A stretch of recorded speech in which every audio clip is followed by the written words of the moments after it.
नमस्कार, आप देख रहे हैं गुड न्यूज टुडे और मैं हूं आपके साथ श्वेता झा। वक्त हो गया है आपके खास कार्यक्रम ये हुई ना बात की, और आज बात महातीर्थ की महातैयारियों की हम करेंगे। चार धाम यात्रा शुरू होने में केवल 5 दिन शेष है। आपको बता दें, तैयारियों को अंतिम रूप दिया जा रहा है और इस बार क्या खास व्यवस्थाएं की गई हैं, क्या नई सुविधाएं जोड़ी गई है, ऑफलाइन ऑनलाइन रजिस्ट्रेशन की डिटेल, क्या गाइडलाइंस है जिनका श्रद्धालुओं को पालन करना होगा, रूट क्या होंगे, ट्रैफिक मैनेजमेंट, हेल्थ, यात्रा व्यवस्था से जुड़े तमाम पहलुओं पर एक्सपर्ट से हम चर्चा करेंगे और साथ ही चार धाम यात्रा का धार्मिक आध्यात्मिक महत्व भी जानेंगे। इन सब के अलावा सुरक्षा पर भी यहां पर बात होगी। चार धाम के महातीर्थ को सुरक्षित सुगम बनाने के लिए क्या कुछ इंतजाम किए जा रहे हैं, इन सभी मुद्दों पर हम विस्तार से बात करेंगे।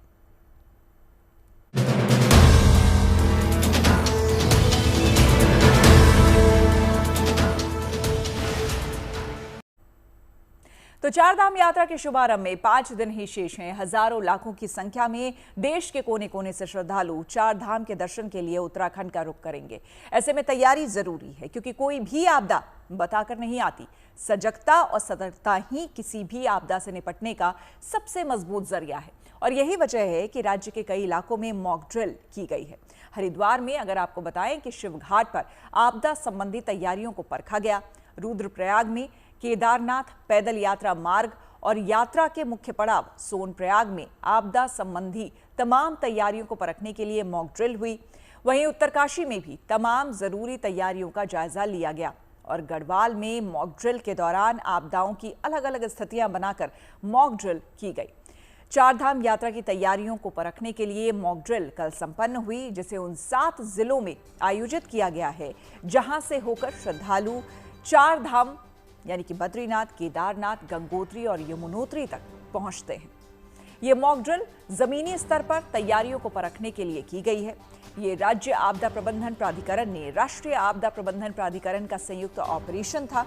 इसमें पुलिस, स्वास्थ्य विभाग, दमकल विभाग समेत आपदा प्रबंधन की टीम ने हिस्सा लिया।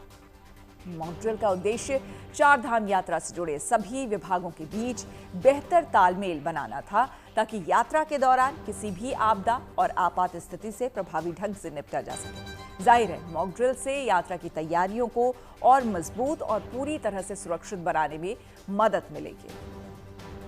सर, जैसे हमें आदेश दिया गया है कि यहाँ पे जो विक्टिम है वो यहाँ पे डूबे हैं, तो हमारी टीम जो है तुरंत हमने रिस्पांस किया है और जो भी विक्टिम है उनको बचाने का प्रयास किया है और हमने कम से कम 4 विक्टिम को बचाया है और जिनको अग्रिम उपचार हेतु एम्बुलेंस के लिए अस्पताल भेज दिया गया है। ये स्टेट लेवल की मॉक ड्रिल है सर, जो कि चार धाम से पहले ही किया जाता है। हमारी क्या तैयारी है, हम कैसे रिस्पॉन्स कर सकते हैं, तो उस तैयारी से आज ही वो देखा जाता है कि कितने एक्टिव हैं। उस तरह से ये मॉक एक्सरसाइज सर।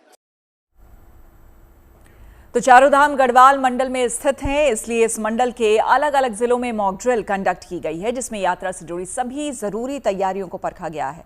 इन ज्वाइंट ऑपरेशन में कम वक्त में चुनौतियों को से पार पाकर दिखाया गया है और कल इस पूरे ऑपरेशन का जायजा लिया उत्तरकाशी से हमारे संवाददाता ओमकार बहुगुणा ने।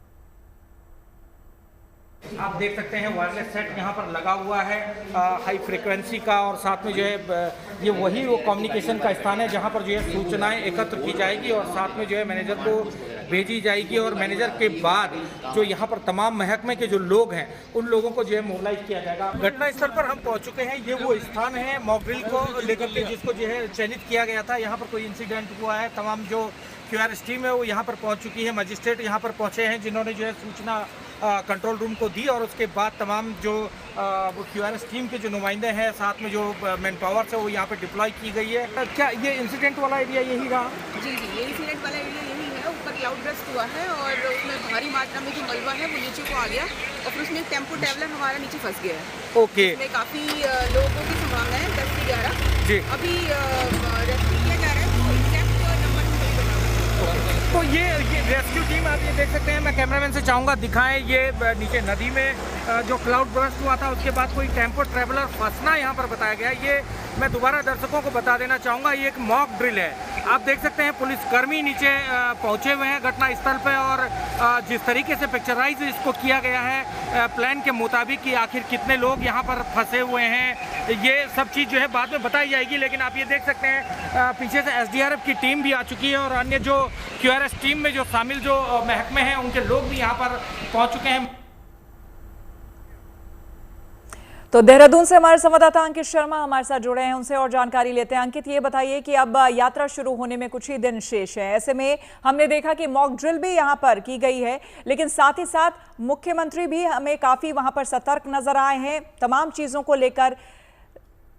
क्या कुछ दिशा निर्देश एडमिनिस्ट्रेशन को भी, खास करके पहलगाम में जो कुछ हुआ है उसके बाद अब वहां पर दिया गया है, ये बताइए।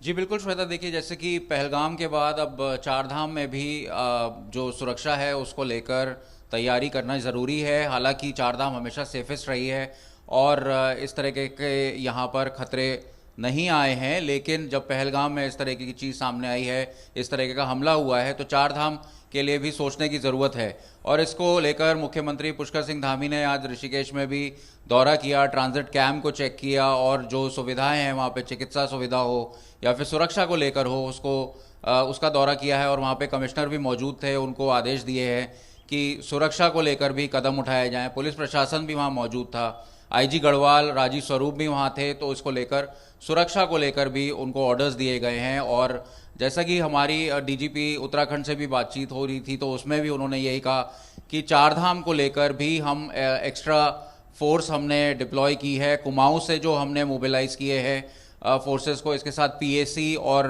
रिजर्व पुलिस जो हमने लगाई है वो चारधाम की सुरक्षा में तैनात रहेगा। एक्स्ट्रा पुलिसिंग के लिए चौकीज़ भी बढ़ाई गई हैं और लगातार पुलिस प्रशासन जो है ड्रोन के माध्यम से और सैटेलाइट इमेजरी के माध्यम से नज़र रख रहा है। चारधाम में अब महज कुछ ही दिन रह गए हैं और आखिरी तैयारियां लगभग पूरी हो चुकी है। सरकार का दावा है कि इस बार यात्रियों को किसी भी तरीके की परेशानी होगी। जिस तरह से पिछले साल हमने देखा था कि रजिस्ट्रेशन काउंटर्स पर जो भारी जो भीड़ देखने को मिली थी, जिससे लोग परेशान हुए थे, या फिर ट्रैफिक जैम की अगर हम बात करें, तो इस बार प्रशासन का दावा है कि यात्री जो है इस बार यात्रा सुकून भरी कर सकते हैं। बिल्कुल, 30 तारीख को अंकित कपाट खुलने वाले हैं गंगोत्री और यमुनोत्री के, और उसके बाद फिर केदारनाथ के कपाट खुलेंगे। तो ये बताइए कि हम जो पहले तैयारियां देखा करते थे, अब उसके मुकाबले इस बार क्या हर एक चेक पॉइंट पे या फिर जहां से यात्रा शुरू होगी, जहां से चढ़ाई शुरू होगी, वहां पर हमें पुलिस फोर्स या फिर सुरक्षा व्यवस्था देखने को मिलेगी?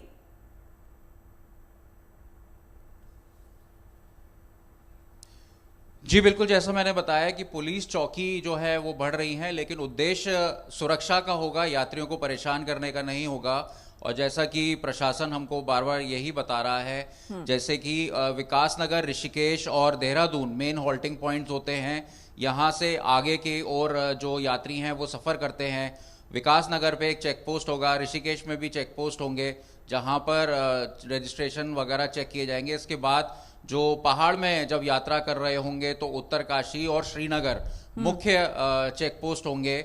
उत्तरकाशी से पहले जो धरासू बैंड आता है वहां पर भी चेक पोस्ट होगा, लेकिन हर जगह चेक पोस्ट नहीं देखने को मिलेगा। हालांकि रात्रि के दौरान चेक पोस्ट जरूर बढ़ाए जाएंगे ताकि लोग जो है रात में सफर ना करें।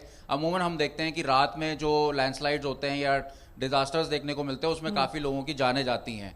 तो इस बार प्रशासन सचेत रखेगा लोगों को, और रात में जो चेक पोस्ट है वो बढ़ाए जाएंगे ताकि लोग रात को सफर ना करें। बाकी रजिस्ट्रेशन वगैरह चेक रहेंगे और कोशिश यही रहेगी कि कोई भी यात्री लौटे ना, कोई भी यात्री परेशान ना हो और सुगम जो है उसके आनंद में जो है दर्शन बिल्कुल वो यात्रा हो सके। अंकित, आप बने रहे हमारे साथ, आपसे और हम जानकारी लेंगे। हमारे मेहमानों से आपको रूबरू करा देते हैं। हमारे साथ जुड़ चुके हैं इस कार्यक्रम में कर्नल दिनेश नैन, जो कि रिटायर्ड इंटरनल सिक्योरिटी एक्सपर्ट हैं। सर, आपका बहुत बहुत स्वागत है। साथ ही साथ हमारे साथ नवीन भटनागर जी जुड़ चुके हैं, जो कि फॉर्मल DIG NDRF है। सर, आपका बहुत स्वागत है।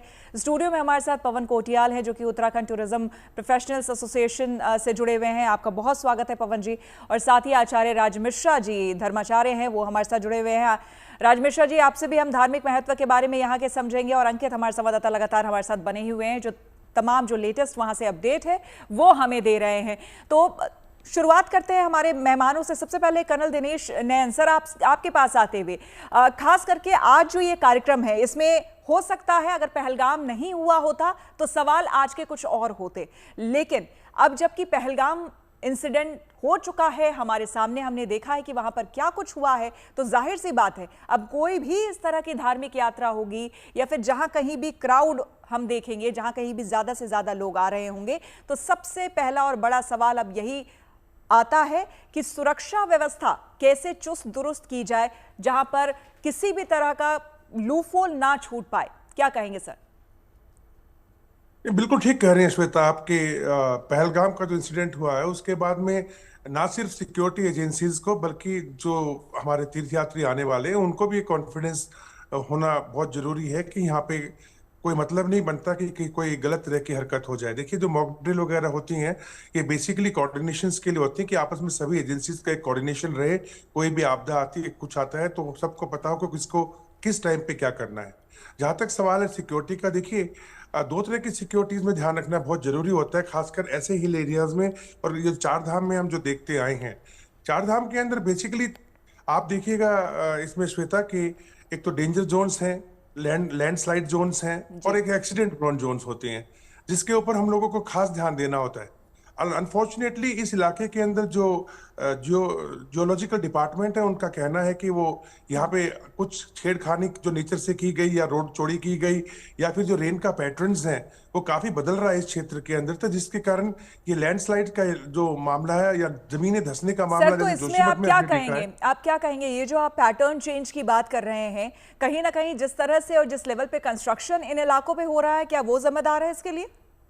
सभी कुछ जिम्मेदार है, एक ही जगह पे हम नहीं उंगली लगा सकते हैं इसमें श्वेता, बिकॉज मैं आपको जब अगर आंकड़े बताना चाहूं तो जो हमारे पहले लैंडस्लाइडिंग जो है वो जो 35 के करीब थे वो अब 60 के करीब हो गए हैं जहाँ पे लैंडस्लाइड्स हो रही हैं अब।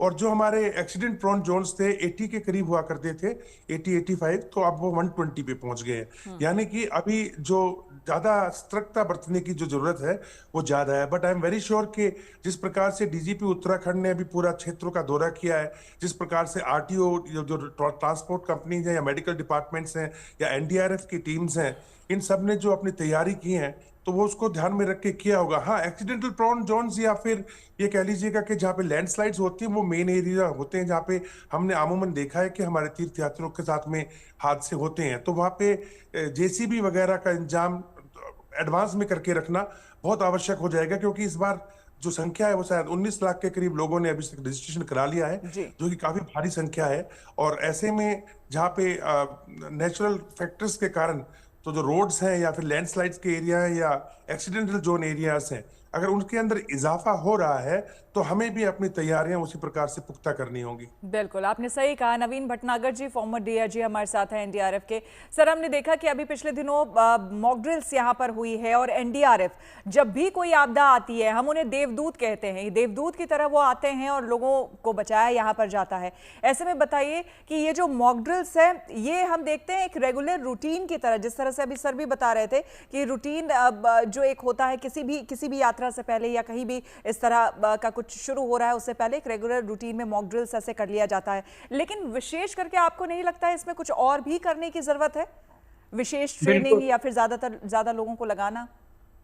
बिल्कुल बिल्कुल, अभी सिचुएशन थोड़ा सा ट्विस्ट हुई है। ये जो अभी कांड हुआ है, जो उग्रवादियों का टेररिस्ट अटैक हुआ है, तो इससे हमारे चैलेंजेस बढ़ गए हैं। ऑलरेडी पहले थे जब लैंडस्लाइड होती थी, बर्ड स्लाइड होती थी और कई प्रकार के जो रेस्क्यू ऑपरेशन हम लोग को करने पड़ते थे। अब इस पे इजाफा हो गया है टेररिस्ट अटैक का भी, तो जो होने के चांसेस हो सकते हैं। लेकिन गवर्नमेंट ऑफ इंडिया ने बड़े जबरदस्त जो है अरेंजमेंट किए हुए हैं और हमारी तरफ से भी जो है हम लोग ज्यादा अलर्ट हैं और उसके लिए भी हमने तैयारी कर रखी है। इसके अलावा हमारे बीच बीच में कंट्रोल रूम बनाए गए हैं और खास तौर से जो ओपी पोस्ट बनाई गई है ऊंचे एरिया में, जहां से हम पूरे एरिया में निगरानी रख सकते हैं। इन टेररिस्ट अटैकों के ऊपर भी एक्टिविटी जो हो रही है, इलीगल एक्टिविटीज, उनके ऊपर भी, और मौसम विभाग से लगातार टच पे रहते हैं ताकि ये पता रहे कि जो है कोई ऐसी लैंडस्लाइड या क्लाउड बर्स्ट या मड स्लाइड ऐसा कुछ तो नहीं होने जा रहा। तो उसके लिए भी हमने मॉक ड्रिल में इजाफा किया है और उसकी भी हम तैयारी किया हुआ है। लेकिन अभी यहाँ मैं एक सजेशन देना चाहूंगा, वैसे दिया हमने जी। और अगर और हो जाए, इसमें क्या है, RFID टैग सभी यात्रियों को दिए जाने चाहिए। उससे क्या होता है, जब कभी ऐसे स्लाइडिंग होती है या कहीं ऐसा आपदा आती है तो लोग स्कैटर्ड हो जाते हैं, पता नहीं लगता कहां पर हैं और उसमें उनके डेथ केसेस बढ़ जाते हैं। अगर RFID टैग लगा होगा तो 100 मीटर 200 मीटर के अंदर अंदर हम उनको जल्दी से जल्दी ट्रैप करके और फर्स्ट एड देके उनको ठीक कर सकते हैं। ये बहुत जरूरी है। ये मैंने जो अमरनाथ यात्रा में भी मैंने सजेशन किया था और गवर्नमेंट ने उसको लागू किया है। बहुत मुमकिन सर, अभी अगर उत्तराखंड सरकार से कोई भी उनका अधिकारी अगर कोई हमारे प्रोग्राम को देख रहा होगा, सुन रहा होगा, तो मुझे उम्मीद है कि आपने बहुत अच्छा सजेशन दिया है। और हो सकता है, क्योंकि अभी यात्रा शुरू होने में हालांकि बहुत कम वक्त बचा है, 30 तारीख से यात्रा की शुरुआत हो रही है, लेकिन इससे इंप्लीमेंट किया जा सकता है। बहुत अच्छी बात आपने कही। पवन कोटियाल जी हमारे साथ जुड़े हुए हैं। पवन जी, ये बताइए कि ज्यादातर हमने लोगों को देखा, अभी हाल ही में महाकुंभ हुआ था, आपने सुना भी होगा, देखा भी होगा, तो जो कोई भी प्रयागराज जा रहे थे, बाकायदा बहुत पूरे देश से लोग आते हैं, क्योंकि धार्मिक यात्रा है, जाहिर सी बात है पूरे देश से लोग वहां पर आते हैं। तो उन्होंने एक रूट अपना बना लिया था। वो सिर्फ प्रयागराज नहीं आ रहे थे, वो फिर अयोध्या भी जा रहे थे, वो आसपास और इलाकों में जा रहे थे और उसके बाद फिर वो अपने घरों की तरफ रुख करते थे। आप मुझे ये बताइए कि टूरिज्म को लेकर खास करके, अब जैसे अगर हम चार धाम यात्रा की बात करते हैं तो वहां पर फिर लोग अगर आते हैं तो वो हरिद्वार होके ही फिर आगे जाते हैं, रास्ता भी कुछ उसी तरीके का है। तो हरिद्वार में रुकना होता है उन्हें, ऋषिकेश में होता है, एक पड़ाव आपका देहरादून है, उसके आसपास मसूरी, कई तरह के ऐसे डेस्टिनेशन है जहां पर लोग रुकना चाहते हैं। और जब आप देख रहे हैं कि 19,000 रजिस्ट्रेशन, जो कि अपने आप में बहुत बड़ी बात है, इतना रजिस्ट्रेशन लोगों ने कराया है, तो ऐसे में टूरिज्म डिपार्टमेंट जो है और खास करके आप लोग जो प्रोफेशनल्स हैं, आप लोग क्या विशेष ख्याल रखते हैं जब संख्या इतनी ज़्यादा हो? थैंक यू सीधा, ये बहुत बड़ा अच्छा आपने एक कंसर्न यहाँ पे जाहिर किया। और in fact as a tourism professional from Uttarakhand and हमारा एसोसिएशन है, हम लोग को एक प्रोफेशनलिज्म को लाने के लिए और लोगों को ईज आउट करने के लिए ट्रैवल में, तो ये सब करने के लिए हमने कुछ ऐसा किया है कि जैसे चारधाम यात्रा एज पर जो मैथोलॉजी है वो वामावर्त ट्रैवल करते हैं। जैसे कोई दिल्ली आता है हरिद्वार से आप पहुंचते हैं बड़कोट, फिर आप यमुनोत्री करते हैं, फिर आप उत्तरकाशी आके गंगोत्री करते हैं, फिर गुप्त काशी केदारनाथ और जो सिमट होते हैं बद्रीनाथ करके फिर हरिद्वार ऋषिकेश आ जाते हैं। एक तरीका ही है। तो मेरा कुछ सजेशन हमने कुछ पुट भी किया था गवर्नमेंट को कि कुछ हम ऐसा कर दें कि कुछ प्लान आउट ऐसे करें कि जैसे जो रजिस्ट्रेशन मैक्सिमम हुए हैं, कुछ भी अगर हम डेटा को अगर हम लोग एनालिसिस करें तो इसमें मैक्सिमम जो रजिस्ट्रेशन वो केदारनाथ के ही होंगे, I am sure for this. उसके बाद बद्रीनाथ के होंगे, फिर यमुनोत्री गंगोत्री के होंगे। अगर चारधाम यात्रा कोई कर रहा है तो उसमें क्या था, मैक्सिमम 9 से 10 दिन का टाइम लगता है पूरा सर्किट को कवर करने के लिए। तो कुछ ऐसा किया जा सके यात्रा जैसे बद्रीनाथ, केदारनाथ, गंगोत्री, यमुनोत्री से, उससे क्या होगा कि जो डिस्ट्रीब्यूशन ऑफ चैनल होंगे, distribution of accommodations, hotels, transport, सो उसमें क्या होगा। और दूसरा जो पुराना जो तरीका है, ओल्ड तरीका, जैसे वामावर्त करनी यात्रा, तो कुछ लोगों को क्या होता है कि वो करते हैं तो एक जगह क्या होता है, डेंस्ड हो जाता है। और बहुत सारे लोग जब एक ही तरफ रूट पे जाते हैं तो वहाँ जाम लग जाता है, एकोमोडेशन की थोड़ी समस्या आ जाती है। तो ये थोड़ा एक, मैं ट्रैवल प्रोफेशनल होने के नाते और जो मैंने महसूस किया है लास्ट 2 डिकेड में, तो ये अगर हम करें और कुछ एक्सपेरिमेंट करें तो सबको ईज आउट हो जाएगा। क्योंकि इसका जो लेसन न्यू डेस्टिनेशन आपने जैसे बात की थी, जब चारधाम यात्रा में लोग आते हैं तो मसूरी भी रुकते हैं, टेहरी रुकते हैं और नए नए डेस्टिनेशन आ रहे हैं, होम स्टेज वगैरह है, ये तो बहुत अच्छी बात है। लेकिन जब चारधाम कोई करने आता है तो अल्टीमेट गोल ये होता है कि आपको 9 से 10 दिन में चारधाम यात्रा पूरी करनी होती है, इतना क्योंकि उसमें प्रोसेस रहता है। तो हम लेफ्ट राइट बहुत कम देख पाते हैं, लेकिन डेस्टिनेशन पे पहुंचना होता है। और जब ज़्यादा लोग एक तरफ जाते हैं, एक ही तरफ सबके रजिस्ट्रेशन एक ही तरफ से रूट फॉलो करते हैं, तो उस समय बड़ी दिक्कत आती है, जैसे पिछली बार भी हुआ था। तो इस बार हम सरकार से उम्मीद करते हैं कि लोगों को ज़्यादा परेशान न किया जाए। और जो यात्रा के लिए आए हुए प्रैक्टिकल अप्रोच में बताना चाहता हूँ, और गवर्नमेंट को मेरा एक मैसेज भी है, Uttarakhand association, tourism professional association की तरफ से हमने ये आवाज़ पूरे उत्तराखंड के जो भी होटल एसोसिएशन वाले हैं, उत्तरकाशी में है, जैसे बद्रीनाथ में है, ऋषिकेश में, हरिद्वार में है, सब हमारे टच में रहते हैं और हमारे एसोसिएशन के मेंबर भी हैं। उन्हें हम हमेशा सजेशन करते हैं कुछ ऐसा प्लान यात्रियों को, क्योंकि जब कोई साउथ से आता है तो वो प्लान 1 महीने 2 महीने पहले प्लान करता है, फिर रजिस्ट्रेशन करता है। अगर उसको यात्रा में कहीं बाधा आती तो ये एक बैड इम्पैक्ट छोड़ जाता है। तो ऐसा हमें करना चाहिए कि अतिथि देवो भव, उत्तराखंड में सब आते हैं और भगवान का पथ को सब आगे आने की कोशिश करते हैं, तो हमें उन्हें खुशी और हैप्पी मेमोरीज लेके वापस भेजना चाहिए। ये हमारा ये काफ़ी अच्छी सोच है, काफ़ी अच्छी सोच है आपकी। राज मिश्रा जी हमारे साथ बने हुए हैं। राज मिश्रा जी, जाहिर सी बात है, चार धाम यात्रा बेहद पवित्र यात्रा मानते हैं सनातन से जुड़े जितने भी लोग हैं, उनके लिए बहुत बड़ा और शुभ अवसर होता है। केदारनाथ के दर्शन करना, बद्रीनाथ, गंगोत्री या यमुनोत्री जाना बहुत बड़ी बात होती है। ऐसे में अगर महत्ता की बात करें तो जाहिर सी बात है, अगर सबसे पहले लोग दर्शन करना चाहते हैं, हालांकि शुरुआत होती है गंगोत्री यमुनोत्री से, लेकिन लोग बाबा केदार के दर्शन करना वहां जाना चाहते हैं। उनकी महत्ता के बारे में अगर आप कुछ बता पाए। देखिए, अगर बाबा केदार की बात की जाए और बद्रीनाथ की बात की जाए तो दोनों का महत्व अपने आप में बहुत है। श्री रामचरितमानस में श्वेता जी एक चौपाई गोस्वामी तुलसीदास जी ने लिखा कि तपबल शंभु करहि संघारा तपते अगम नकच संसारा। तपबल शंभु करहि संघारा और तपते अगम नकच संसारा, यानी तप के प्रभाव से ही भगवान शंकर इस संसार का संहार करते हैं। और तप बल ते जग सृजय विधाता तपल विष्णु भय परित्राता। तप के प्रभाव से ब्रह्मा जी सृष्टि की संरचना करते हैं और तप के प्रभाव से ही भगवान विष्णु सृष्टि का पालन करते हैं। और अगर हम स्पेशली मैं बद्रीनाथ की, जो केदारनाथ है वो स्थान है कि जो भगवान शंकर पहले बद्रीनाथ में रहते थे और भगवान विष्णु के वहां तप के कारण, भगवान विष्णु के वहां शयन करने के कारण देवाधिदेव महादेव माता पार्वती के साथ जो है वो केदारनाथ के वहां चले जाते हैं और बद्रीनाथ में भगवान विष्णु का जो निवास हो जाता है, भगवान विष्णु वहां बैठ करके तप करते हैं और उस तप के प्रभाव से उस जगह को एक पवित्रता प्राप्त होती है। तो भगवान शिव का पहले बद्रीनाथ निवास था, इसको ध्यान रखिएगा। वहां पर तपो कुंड भी है, अगर तप्ती कुंड करके कहा जाता है, बद्रीनाथ में है, जहां का जल सदैव गर्म रहता है। ओके, तो पहले भगवान का जो निवास रहा वो बद्रीनाथ था, लेकिन उसके बाद भगवान विष्णु वहां तप करना प्रारंभ करते हैं तो भगवान शंकर का जो निवास हो जाता है वो केदारनाथ हो जाता है। क्योंकि हमारे प्रमुख देवता भगवान शंकर और भगवान विष्णु हैं, देवादिदेव महादेव और भगवान विष्णु को कहा जाता है और उन दोनों का ये सबसे महत्वपूर्ण स्थान है। तो इसके बारे में जितना भी वर्णन किया जा सके वो बहुत कम होगा। मैं आपको एक बात बता दूं, वो बद्रीनाथ धाम वो एकमात्र स्थान है। केदारनाथ आपने पूछा कि उसका प्रभाव क्या है, मैंने कहा कि वो भगवान शंकर का रहने का स्थान है और जहां देवादेव महादेव के रहने का स्थान हो, उससे सुंदर और कुछ हो नहीं सकता है। लेकिन अगर मैं बद्रीनाथ पर वापस आऊं तो बद्रीनाथ वो स्थान है जहां से हमारे सारे पुराणों की संरचना हुई, जहां पर हमारे सारे वेदों की संरचना हुई, जहां पर हमारे सारे पुराणों की संरचना हुई, वहीं सम्यप्राश के अंतर्गत वेदव्यास भगवान वहां पर विराजमान होते हैं और वहीं पर जो 18 पुराण है उसकी संरचना करते हैं। सनत कुमार सनंदन वहीं पर होते हैं जिनसे वहां मुनि नारद की जाकर के वहां पर मुलाकात होती है। वहीं पर वेदव्यास जी भागवत की संरचना करते हैं जिसको आज हम लोग जगह जगह श्रद्धा पूर्वक कथा के रूप में श्रवण करते हैं। तो एक प्रकार से अगर उस भूमि की बात की जाए तो वो तपोभूमि है जहां पर भगवान विष्णु बैठ करके इस संसार के सभी लोगों के लिए तप करते हैं ताकि सभी लोगों का जो जीवन है प्रसन्नता से परिपूर्ण रहे। इसीलिए हम उसको बहुत श्रद्धा पूर्वक देखते हैं और वहां हम सभी लोग जाकर के उसका दर्शन करते हैं। जी सर, बिल्कुल बिल्कुल आएंगे आपके पास राज मिश्रा जी, और इस बीच एक बार फिर से अपने संवाददाता अंकित के पास चलते हैं।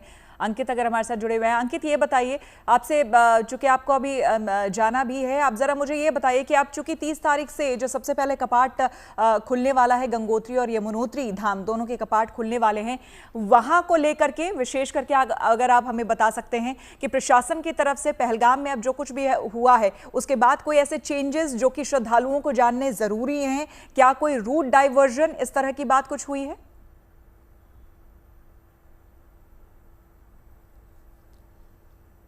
जी श्वेता, बिल्कुल शुभ मुहूर्त में गंगोत्री और यमुनोत्री धाम के कपाट खोले जाएंगे 30 तारीख को। उससे पहले जो सबसे बड़ा प्लान इस समय है वो है ट्रैफिक का। जैसे कि हमको पहलगाम से लौटे एक शख्स ने भी हमें यहाँ पे बताया था, हमने उनका इंटरव्यू किया था और उन्होंने बताया था कि जब ये अटैक हुआ तो उसके बाद किस तरह से ट्रैफिक जैम पूरे पहलगाम में लग गया था और लोगों का बाहर निकलना मुश्किल हो गया था। ट्रैफिक जैम एक बहुत बड़ा सिक्योरिटी थ्रेट भी है क्योंकि लगातार जो गाड़ियों का जमावड़ा रहता है वो लैंडस्लाइड जोन में भी रहता है और जो ब्लैक जोन्स हैं वहाँ पर भी रहता है, तो उससे स्थिति काफ़ी गंभीर हो जाती है।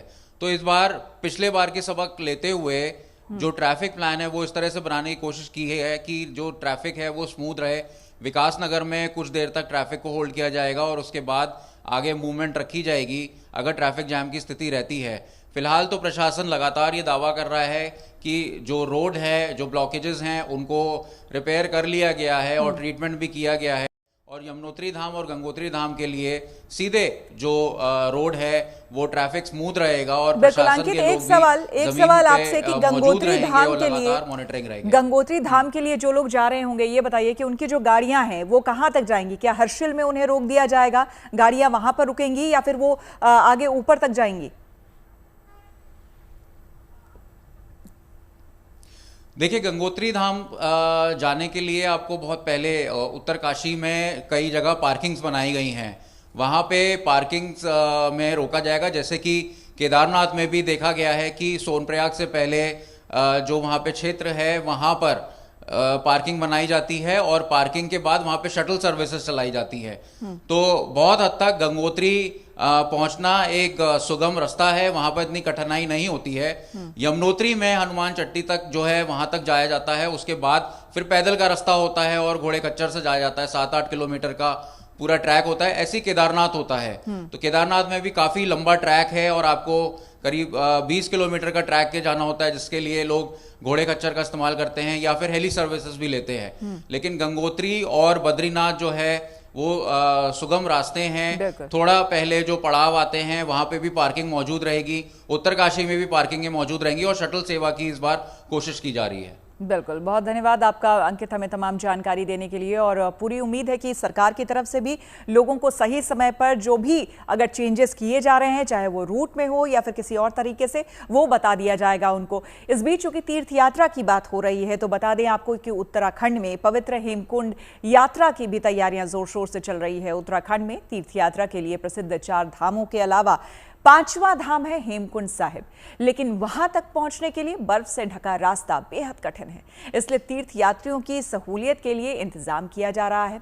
आपको हम बता दें साथ ही साथ कि 15,000 फीट की ऊंचाई पर बने इस गुरुद्वारे के कपाट 25 मई को खुलेंगे। यानी कि जब ये चारों धाम के कपाट खुल जाएंगे उसके बाद 25 मई को हेमकुंड साहिब के कपाट खुलेंगे। 22 मई को ऋषिकेश से इस यात्रा के पहले जत्थे को रवाना किया जाएगा। इससे पहले सेवादार और सेना के जवान वहां पर पहुंचकर जरूरी इंतजाम करेंगे। हेमकुंड साहिब तक के ट्रैक मार्ग पर 5 फीट बर्फ जमा है। सेना के जवानों का जत्था बर्फ की मोटी चादर को काट काट कर रास्ता बनाने में जुटा हुआ है।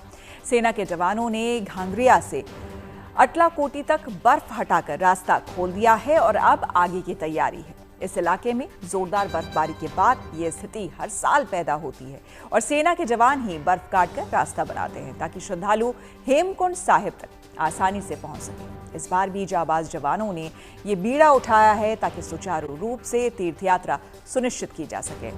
तो महातीर्थ की हो रही है महातैयारी और लगातार आप देख रहे हैं किस तरह से सुरक्षा व्यवस्था चाक चौबंद रखी जा रही है। पूरा ख्याल रखा जा रहा है प्रशासन की तरफ से, सरकार की तरफ से, केंद्र की तरफ से, लोकल एडमिनिस्ट्रेशन की तरफ से। आपको बता दें कि पहलगाम की घटना के बाद से तमाम धार्मिक स्थान सतर्क हैं और इस घटना को ध्यान में रखते हुए तिरुमला तिरुपति मंदिर में भी सुरक्षा बल हाई अलर्ट पर है। श्रद्धालुओं की सुरक्षा को ध्यान में रखते हुए यहां पर ऑक्टोपस फोर्सेस ने पुलिस और सतर्कता विभाग के साथ मिलकर मॉक ड्रिल किया है। करीब 60 ऑक्टोपस अधिकारी इस मॉक ड्रिल में शामिल थे। इस मॉक ड्रिल का उद्देश्य श्रद्धालुओं के बीच जागरूकता बढ़ाना है।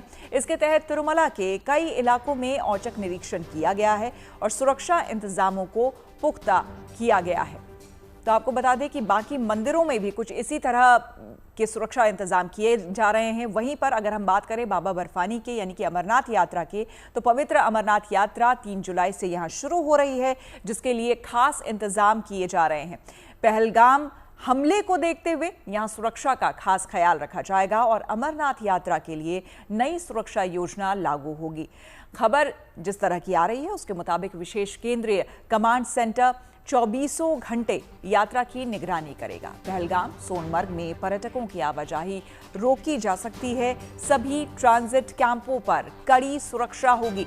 आपको बता दें कि ड्रोन और दूसरे इलेक्ट्रॉनिक सर्विलांस को और बढ़ाया जाएगा। यात्रा में आमतौर पर तैनात रहने वाले 1.5 लाख सुरक्षा कर्मियों की संख्या को भी बढ़ाया जाएगा। पहलगाम हमले के बाद भी अमरनाथ यात्रा को लेकर भक्तों में गजब का उत्साह है। भोपाल में बड़ी संख्या में श्रद्धालु अमरनाथ यात्रा के लिए जम्मू कश्मीर बैंक में रजिस्ट्रेशन कराने पहुंच रहे हैं। बाबा बर्फानी पर इन श्रद्धालुओं का भरोसा अटूट है। अमरनाथ यात्रा की शुरुआत 3 जुलाई से हो रही है। यहाँ पर भोपाल में जो जम्मू एंड कश्मीर बैंक है, यहाँ पर लोग रजिस्ट्रेशन करवाने आ रहे हैं अमरनाथ यात्रा का। लेकिन कश्मीर में जो कुछ हुआ उसके बाद यहाँ पर जो तमाम अमरनाथ यात्रा पर जाने वाले श्रद्धालु हैं वो काफ़ी ज़्यादा गुस्से में हैं। वो यहाँ पर रजिस्ट्रेशन करवाने आए हैं, उनसे बातचीत करते हैं कि क्योंकि इतना बड़ा हमला हुआ है तो क्या वो लोग सोच रहे हैं कि उनको जाना चाहिए या नहीं जाना चाहिए। बातचीत कर लेते हैं। आप देखेंगे कि यहाँ पर हेल्थ सर्टिफिकेट और तमाम जो हम कह सकते हैं कि डॉक्यूमेंट्स हैं वो सब पूरे हो चुके हैं और हर हर महादेव के नारे भी यहाँ पर लगा रहे हैं। आप लोग रजिस्ट्रेशन करवा रहे हैं। कश्मीर में अभी हमला हुआ, क्या डर लग रहा है? क्या ऐसा है कि जाना नहीं है? क्या बात? किसी भी प्रकार का कोई डर नहीं है और जैसे हर साल जाते हैं इस साल भी वैसे ही उसी उत्साह के साथ और उसी जोश के साथ जा रहे हैं और पूरा भरोसा है भारतीय सरकार पे, इंडियन आर्मी पे और हमारा जो भी प्रशासन है जहाँ ध्यान रखता है। तो यात्रियों के लिए कोई भी दिक्कत नहीं है। पूरे देश में उत्साह का माहौल है और ऐसा ही रहे और सब यात्रियों को भी बोला जाए कि उनको भी किसी डर की दहशत ज़रूरत नहीं है। जैसे जाते हैं हर साल वैसे ही जाएं। तो क्या डर वगैरह है? कोई डर वगैरह किसी बात का नहीं है, बस थोड़ा अफसोस है कि जो अभी घटना हुई है वहाँ पे उस चीज़ का थोड़ा अफसोस है। बाकी डर तो महाकाल बैठे हुए हैं, डरने की कोई जरूरत ही नहीं है। उनसे बड़ी कोई चीज़ नहीं है, ना आतंकवाद है ना कोई है उसके उनसे बड़ी कोई चीज़।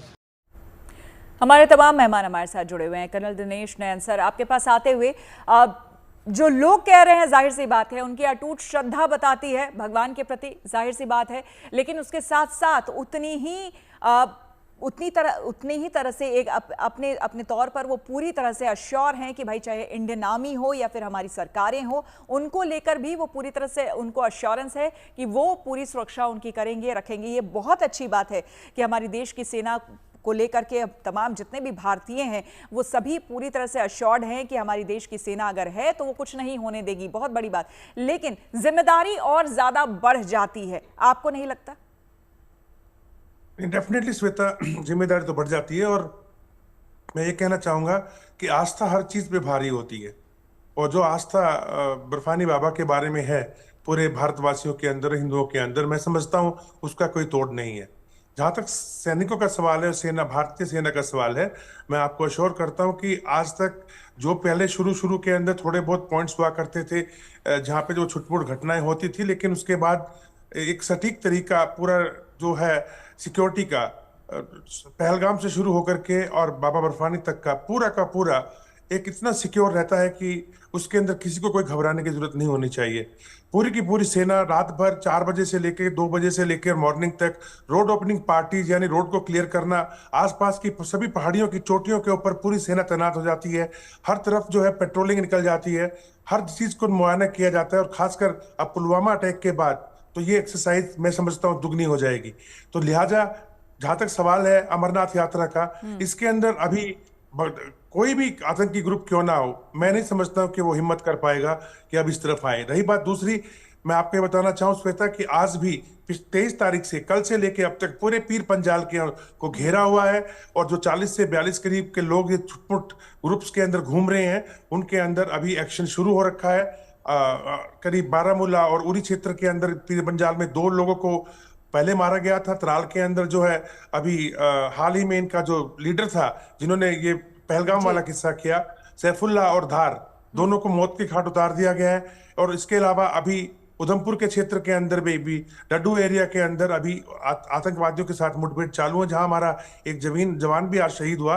लिहाजा हमारे पास इतना टाइम है कि हमने डिसाइड कर लिया है कि पीर पंजाल रेंज को, जहां पे अमरनाथ यात्रा का थोड़ा सा भी वो इफेक्ट डाल सके, इसको पूरा सैनिटाइज करना है, इनमें से इन सबको चुन के मार के खत्म करना है। और साथ ही साथ अभी एलओसी के ऊपर भी जो सेना की जो एक तरीके से कह लीजिएगा कि जो चौकसी है वो बहुत बढ़ा दी गई है।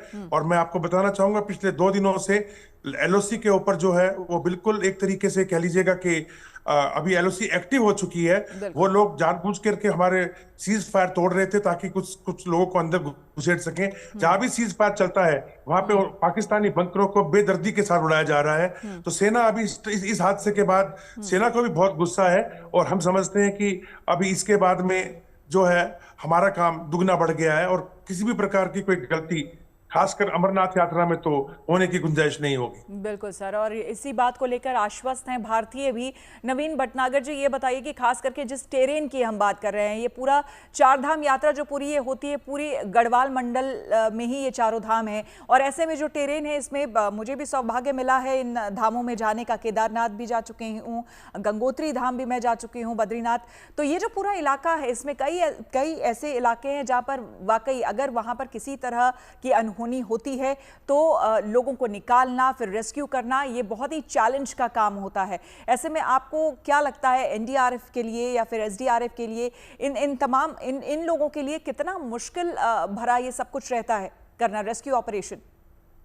एक्चुअली क्या है, ये माउंटेन जो है ये सैंडी रॉक्स है और यहाँ पर क्या होता है कि बहुत ज्यादा लैंडस्लाइड होती है, बर्ड स्लाइड होती है, आपका स्नो स्लाइड होती है जैसे एवलांच कहते हैं। तो ये सब यहाँ इस एरिया में होती रहती है, तो उसका कारण ये नेचुरल है। तो उसके लिए हम लोगों की सेट ड्रिल है, ऑलरेडी हमने बहुत से एडिक्वेट मेजर्स लिए हुए हैं और स्टेट गवर्नमेंट को भी टाइम टू टाइम हम लोग इंस्ट्रक्ट करते हैं। एसडीआरएफ है स्टेट गवर्नमेंट की, वो वेल ट्रेंड है और उनको टाइम टू टाइम हम लोग एडिक्वेट ट्रेनिंग भी देते हैं और इक्विपमेंट भी जो रेलिवेंट इक्विपमेंट्स है उनके लिए भी उनको सजेस्ट करते हैं कि वो लें। और इसके अलावा अभी नए थ्रेट आ गए हैं जो जैसे अभी हुआ है रिसेंटली, तो इसके देखते हुए पता नहीं कहां से कौन सा टेररिस्ट आ जाए, क्योंकि ऐसा है हम तो अपनी तैयारी में लगे हुए हैं लेकिन टेररिस्ट भी अपनी तैयारी में रहते हैं। वो देखते हैं हमारा वीक पॉइंट कहां पर है और जहां पर हमारा वीक पॉइंट होता है वो सडनली उस पर अटैक कर देते हैं।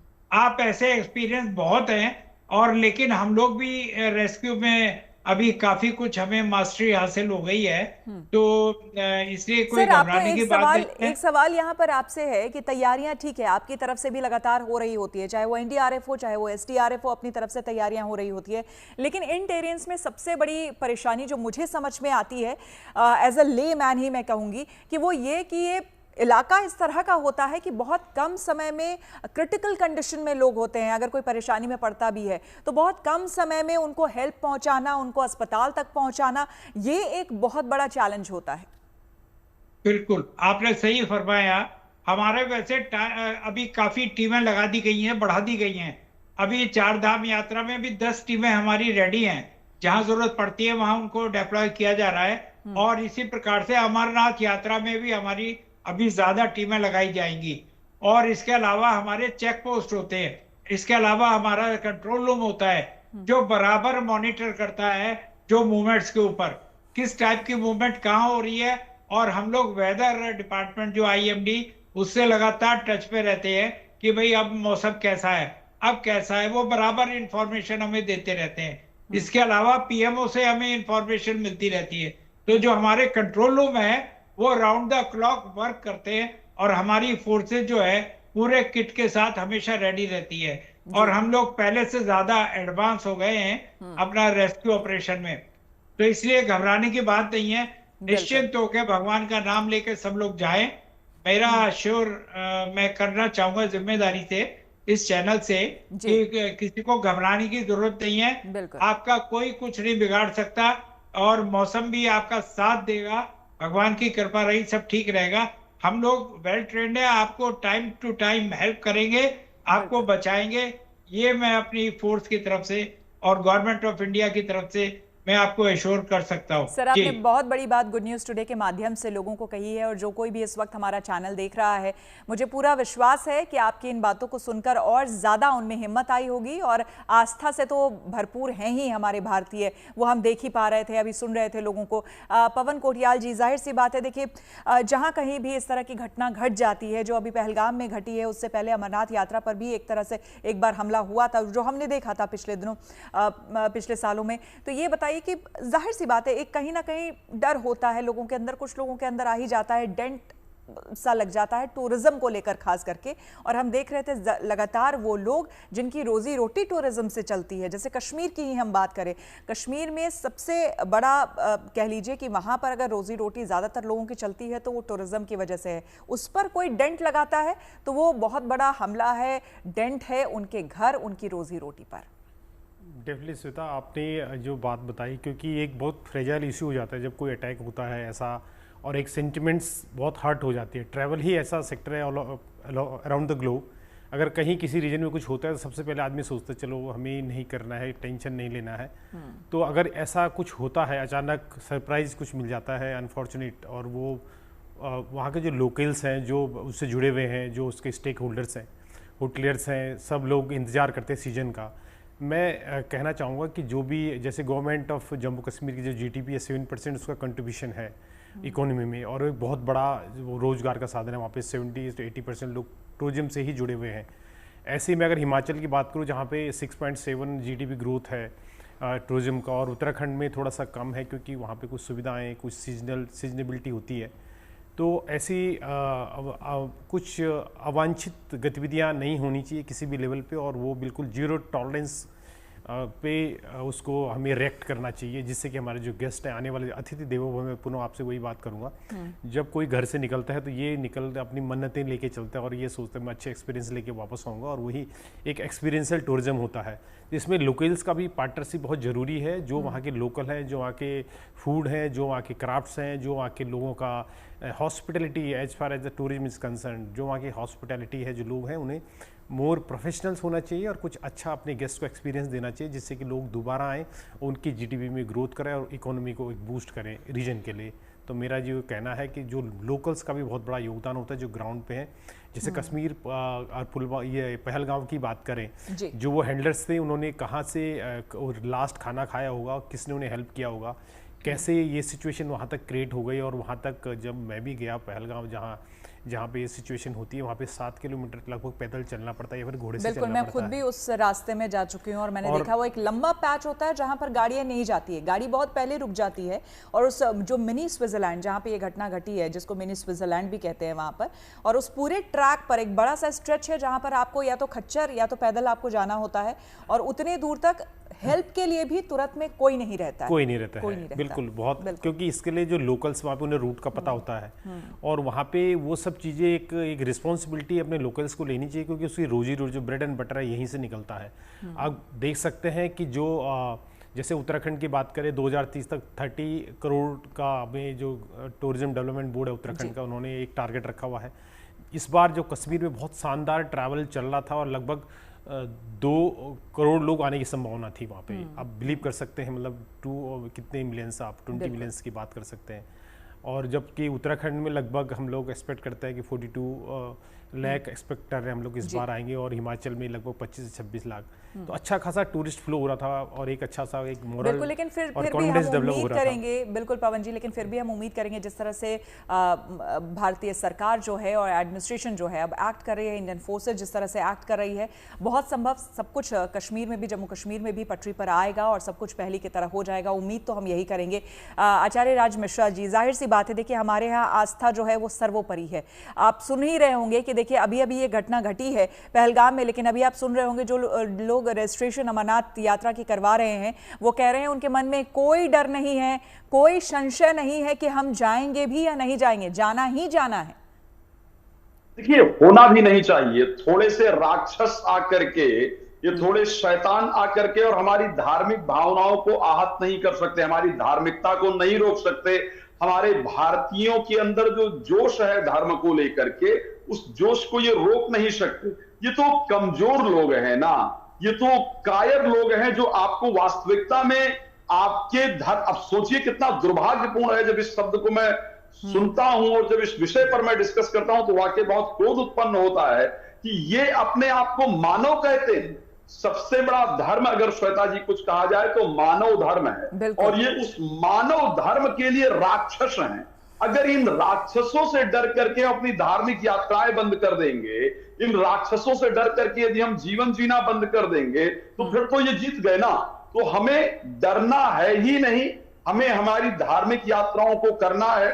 और मैं सौभाग्यशाली हूं कि अपने जितने भी पैनलिस्ट हैं आर्मी के, और वो कह रहे हैं कि हम सुरक्षा के लिए तैयार हैं, आप आइए, हम आपके पूरा ध्यान रखने के लिए तैयार हैं, हम आपकी पूरी रिस्पॉन्सिबिलिटी लेने के लिए तैयार हैं। और हमारे देश की आर्मी, हमारे देश की सेना, हमारे देश के जो भी हैं, जैसे एनडीआरएफ के जो जवान हैं, सभी लोग मिलकर के हम सभी का ध्यान रखते हैं और हम सब एक हैं।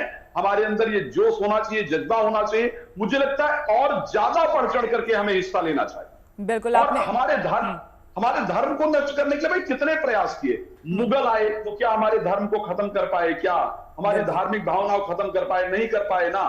तो ये 4 चूहे जो कि छुप करके आए और वहां निहत्थों पर वार करके चले गए, अरे औकात थी तो आकर के हाथ में कह करके वार करते। बिल्कुल बिल्कुल राज मिश्रा जी, बिल्कुल। और यही भावना हमें लोगों में भी देखने को मिल रही है। कर्नल दिनेश नयन जी और साथ ही साथ नवीन भटनागर जी ने जो कुछ भी हमारे टेलीविजन पे गुड न्यूज टुडे के माध्यम से कहा है, साथ ही पवन जी ने जिस तरह की बातें रखी है, मुझे लगता है कि जो विश्वास उन्होंने गुड न्यूज टुडे पर बैठकर दिलाया है लोगों को, भारतीयों को, गुड न्यूज टुडे के तमाम जो दर्शक हैं उनको, मुझे लगता है कि ये अपने आप में बहुत बड़ी बात है। हम सबको, हमारी सेना, हमारी सरकार पर पूरा विश्वास है। बहुत बहुत धन्यवाद इसी के साथ आप सभी का हमारी इस चर्चा में शामिल होने के लिए। बहुत धन्यवाद। बने रहे हमारे साथ, देखते रहिए गुड न्यूज टुडे।